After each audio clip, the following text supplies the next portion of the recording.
Hey everybody, welcome back. So today I just wanted to show you guys some cool things I found while I was going on a toy hunt. Actually, we weren't really going on a toy hunt. We were going to look at baby stuff, but we did go to a Target, and I did find a few cool things. Next time I actually do go on a toy hunt to Target, I'll try to videotape it and all that. But Target has been just a barren, dead zone of nothing, especially Star Wars stuff. I mean, you just can't find anything good Star Wars stuff. I mean, they do have a bunch of Baby Yoda stuff here and there, but it's stuff that we've already seen, we already have. We don't need any of it. But yeah, let me show you what we did get from Target. Actually, before we get to that, let me show you these kind of cool things. I found these back in my stash of cool old toys, and these were little planes that came on rings, and they were actually called Ring Raiders. I don't know if anybody remembers Ring Raiders, but I think it was the late 80s, early 90s when Ring Raiders came out.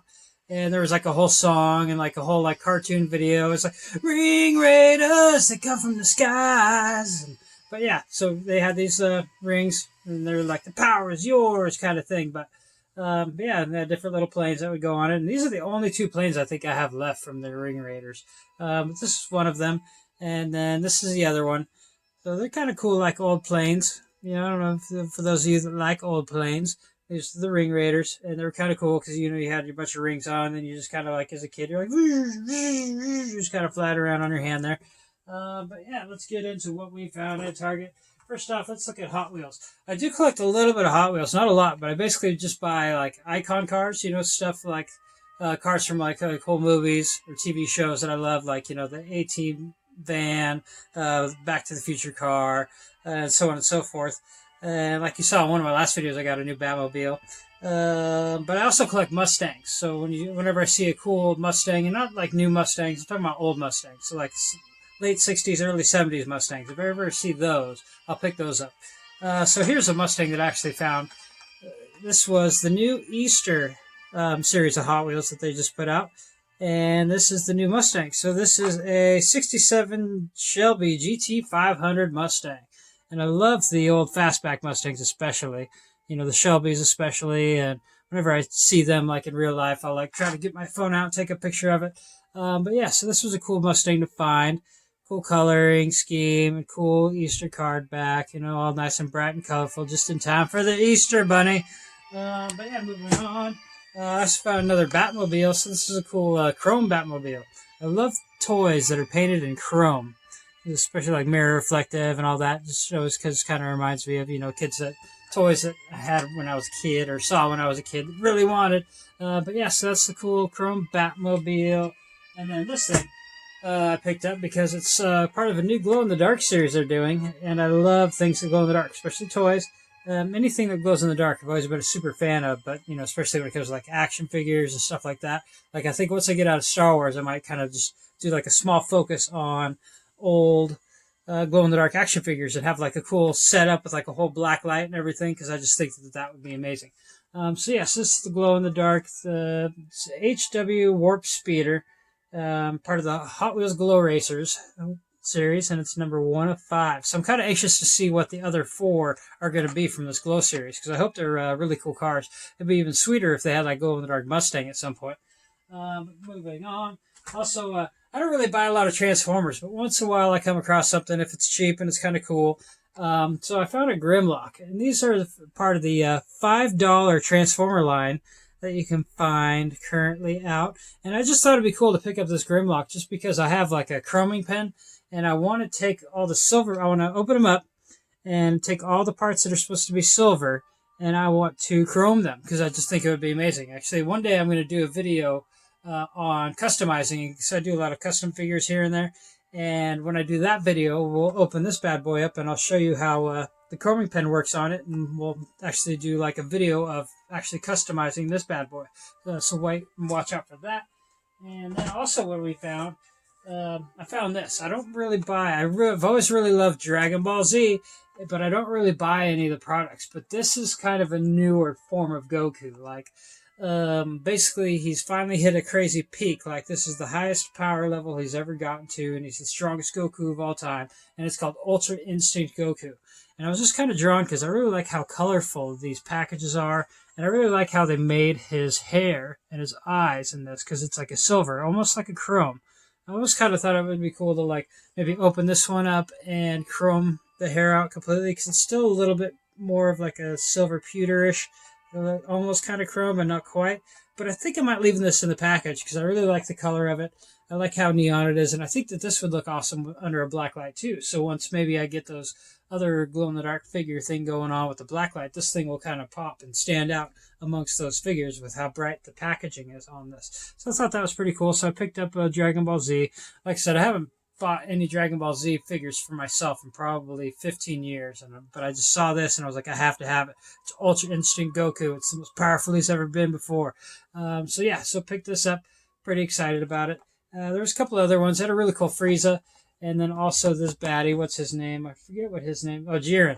Jiren is kind of the most powerful foe that Goku has come up against so far in the series. But I didn't pick up those figures, even though the Frieza did look pretty cool, and the Jiren's kind of cool, but he's kind of basic. But I just really wanted this Goku, so I got the Goku. And then lastly, I wanted to kind of open up this thing for you guys. I know I showed this in a video a long time ago, and this is in basically Target's, their cheap section when you kind of walk into the store and they have all those bins of like everything that's like $1 to $3, and they had a whole bunch of different ones of these, and they're basically, it's kind of like a fake Lego series, and I kind of wanted to see if it actually would work or be compatible with actual Legos. And because I kind of wanted to see they're kind of a light up thing. So they're called laser blocks.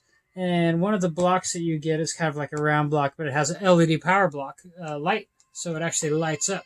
So I thought it'd be cool to get the power block and maybe put it into like actual Lego set to kind of help light up the Lego set. So let's open this up and see if that actually works. And as you can see over here, I busted out my Mandalorian ATST just as kind of an example of maybe we can get the light to plug into it. So let's see how this kind of works. Let's kind of skip all this stuff and let's get right to the light block.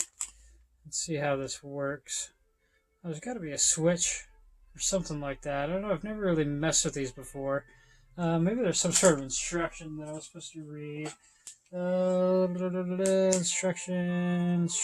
Oh, there's a little instruction set in here. Alright, let's look at the instructions and see what the instructions say. So, maybe while we're sitting here, we can just kind of put this thing together. Oh. So, I don't think it says how to turn it on.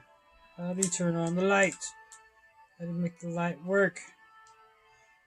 It's not really telling us, but so here's the instructions for it. It's pretty basic. You just kind of like put it together a little bit. Let's figure this out. Well, maybe there's a button you can push just to get the thing to light up. Or maybe not. Or maybe I'm just...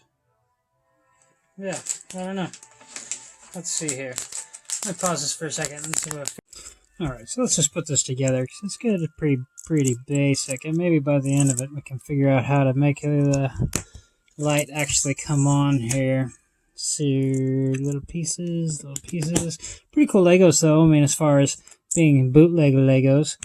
It's always cool to kind of see, I always like the clear Legos, the kind of translucent, see-through Legos growing up, especially they had those cool space sets, they had like the cool, neon greens, and then they also had the ones that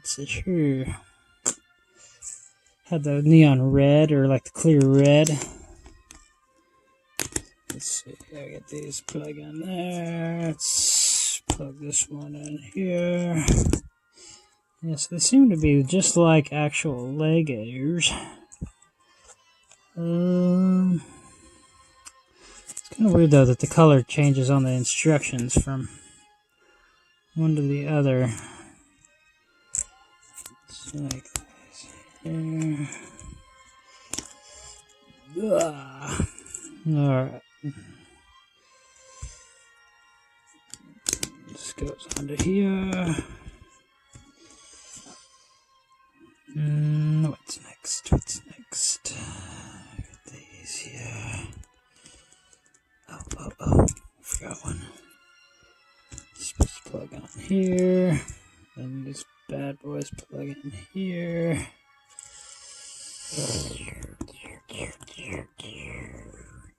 Alright, so far so good. Let's go on to the next thing. Okay, yeah, so here's the actual thing.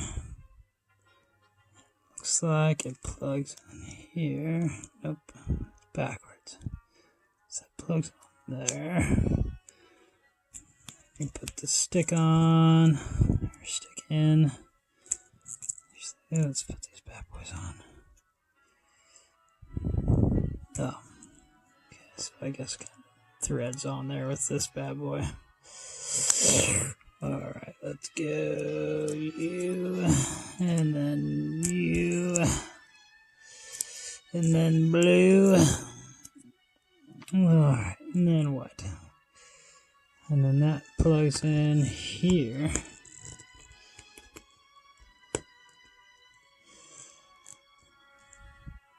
And then these bad boys plug on the back side. Let's get these on.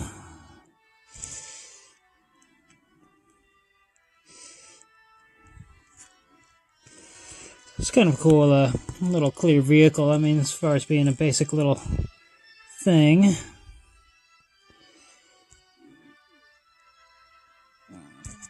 I like that all the pieces are cool and clear. Alright, so that's the ship. But how do you turn it on? I'm not even sure. Let's read the instructions. What does it say? Where does it say? There's got to be a button somewhere, you would think. It can't be all that difficult. Maybe, no? Let's see how to turn this on. You have to give me a second while we figure this out here. Alright, so I figured it out. There's a switch on it. That's just kind of silly, but yep, there's a little switch. There it is, and all of its light up glory. Yeah, so that's pretty awesome. So let's see if we can get it to kind of sit in the ATST and light up the cockpit for us.